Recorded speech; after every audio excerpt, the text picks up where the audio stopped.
বাংলাদেশের দক্ষিণ পূর্ব কোণের রাখাইন রাজ্যে তাৎপর্যপূর্ণ বেশ কিছু ঘটনা ঘটছে। আরাকান আর্মি মিয়ানমারের সেনাবাহিনী তাতমাদাওয়ের কাছ থেকে রাখাইনের ১৭টি টাউনশিপের মধ্যে ১৩ থেকে ১৪টি নিয়ন্ত্রণ নেয়। এখন পাল্টা অভিযান শুরু করেছে তাতমাদাও। এই অভিযান রাখাইনের মাঠ বাস্তবতায় তাৎপর্যপূর্ণ পরিবর্তন আনতে পারে বলে ধারণা করা হচ্ছে। আসসালামু আলাইকুম, সবাইকে স্বাগত জানাচ্ছি নয়া দিগন্তের গ্লোবাল ভিউজে। আপনাদের সাথে আছি আমি সাইমা আক্তার। আমাদের আজকের বিষয় আরাকানে নতুন বাস্তবতা, রোহিঙ্গা ও বাংলাদেশের নিরাপত্তা ইস্যু। মিয়ানমারের দক্ষিণ পশ্চিমের রাখাইন রাজ্যে যে নতুন ভূরাজনৈতিক বাস্তবতা তৈরি হচ্ছে তা শুধু মিয়ানমারের অভ্যন্তরীণ সংঘাতের ফল নয়, এটি বাংলাদেশের জন্য এক বহুমাত্রিক নিরাপত্তা ও কূটনৈতিক চ্যালেঞ্জে পরিণত হচ্ছে। রোহিঙ্গা প্রত্যাবাসন, সীমান্ত স্থিতিশীলতা, সমুদ্র অর্থনীতি এবং আঞ্চলিক কূটনীতি সব দিক থেকেই বাংলাদেশের অবস্থান এখন আগের চেয়ে অনেক বেশি জটিল। আরাকানের এই নতুন বাস্তবতা আমাদের মনে করিয়ে দিচ্ছে, যখন অন্যের যুদ্ধ আমাদের সীমান্ত ছুঁয়ে যায়, তখন মানবিক প্রশ্নও হয়ে ওঠে নিরাপত্তার প্রশ্ন। আন্তর্জাতিক থিঙ্ক ট্যাঙ্ক CSIS এর প্রতিবেদনে বলা হয়েছে, রাখাইনের প্রায় ৭৬ থেকে ৮২% এলাকা এখন আরাকান আর্মির হাতে।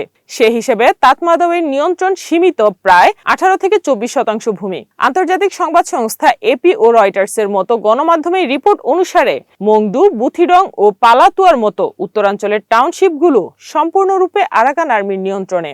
তাতমাদাও পাল্টা অভিযান শুরু করেছে, তবে সেটি এখন পর্যন্ত সাময়িক ও সীমিত। বাংলাদেশের কৌশলগত বিশেষজ্ঞরা দেশের নিরাপত্তা ও রোহিঙ্গা পুনর্বাসনের স্বার্থে পরিস্থিতি ও কৌশল নিয়ে নতুন করে ভাবনা চিন্তার প্রয়োজনের কথা বলছেন।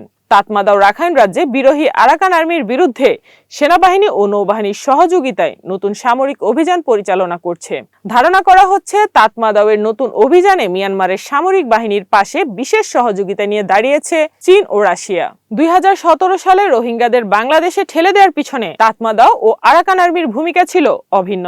তবে আরাকান আর্মি রোহিঙ্গা অঞ্চল দখলের পর নতুন করে তাদের উপর হত্যাযজ্ঞ ও উচ্ছেদ অভিযান চালায়। এ অবস্থায় আরাকান আর্মির সাথে ঢাকার আনুষ্ঠানিক অনানুষ্ঠানিক সম্পর্ক কোন পর্যায়ে থাকা উচিত তা নিয়ে বিতর্ক তৈরি হয়। আরাকান স্ট্র্যাটেজিক ফোরাম সম্প্রতি এক প্রতিবেদনে সতর্ক করেছে, যখন নিরপেক্ষতার নামে নিপীড়নকারী গোষ্ঠীগুলোকে শাসন ক্ষমতা হিসেবে উপস্থাপন করা হয়, তখন তার ন্যায় বিচারের ধারণাকে দুর্বল করে। ফোরামের মতে, আরাকান আর্মি ২০২৪-২৫ সালে বুথিডং ও মংডুতে রোহিঙ্গা হত্যা চালিয়েছে। তবুও আন্তর্জাতিক নীতিচক্রের একাংশ তাদের বৈধ শক্তি হিসেবে দেখাচ্ছে, যা ভয়াবহ নৈতিক বিপর্যয়। রোহিঙ্গা সংকটে বাংলাদেশ সবচেয়ে নিকটবর্তী ও ভুক্তভোগী রাষ্ট্র। একদিকে ১১ লাখেরও বেশি রোহিঙ্গা শরণার্থী কক্সবাজার ও টেকনাফে অবস্থান করছে, অন্যদিকে রাখাইনে নতুন সংঘাত তাদের প্রত্যাবাসনের সম্ভাবনা আরো অনিশ্চিত করে তুলছে। আরাকান আর্মি যদি দীর্ঘমেয়াদে এলাকাটি নিয়ন্ত্রণে রাখে, তবে মিয়ানমারের কেন্দ্রীয় সরকার বা আন্তর্জাতিক সংস্থার মাধ্যমে রোহিঙ্গাদের নিরাপদ প্রত্যাবাসন কার্যত অসম্ভব হয়ে পড়বে। এছাড়া আরাকান উপকূলে নৌ উপস্থিতি বাংলাদেশের সামুদ্রিক অর্থনীতি ও জেলেদের নিরাপত্তাকে নতুন ঝুঁকিতে ফেলেছে। কিছু ঘটনায় বাংলাদেশের জেলেদের উপর হামলা ও জাহাজ লুটের ঘটনাও ঘটেছে বলে অভিযোগ রয়েছে।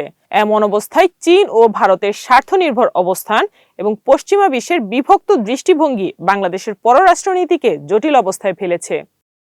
যদি আন্তর্জাতিক পরিসরে আরাকান আর্মি আলোচনাযোগ্য পক্ষ হিসেবে বৈধতা পায়, তবে তার রোহিঙ্গা প্রত্যাবাসন প্রক্রিয়াকে আরো দুর্বল করবে।